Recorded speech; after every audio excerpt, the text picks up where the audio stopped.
Sa una pa man ta wala kay naptanay, walay klaro, reunion, walay pulos. Reunion, di ko mo tuon na, may na sa tubangan sa pagkaon, banding-banding, may na banding-banding, kay tubangan irimnon o pagkaon.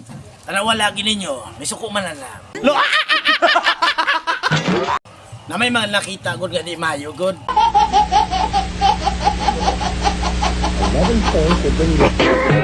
Og matikal-tikal sa inyong mga kinagi o kwartahan na mo. Walay klaro na. Huwag ka na maliwanag! Sukuha sa mananap. Unya, kung nyo palang ginmay. Wala lang suko ang mananap. Sana all. Unya, mo ingon, unity. Wala unity. Kaya pag-abot sa kailangan nun, mga yung bulig ang iyong suon.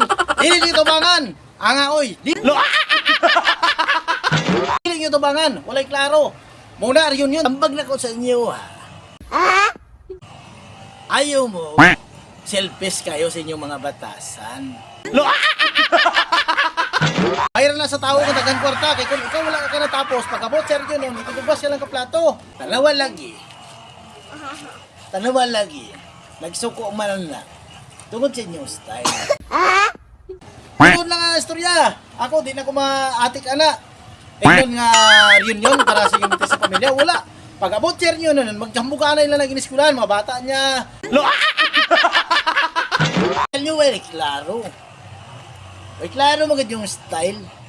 Murag bisan ako, nakapaminaw ko. Pwedeng mali yun. Murag pibot ko sa kajong style. Kung sa mga natapos niya, wala. Bot-bot mo. Di na ko maating ana.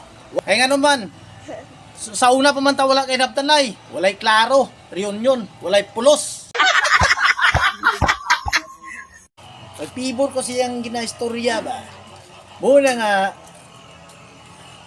nagyawit siya. Gubikat man na sa inyong style. Ay, style yung manggo. Pwedeng mali, ah.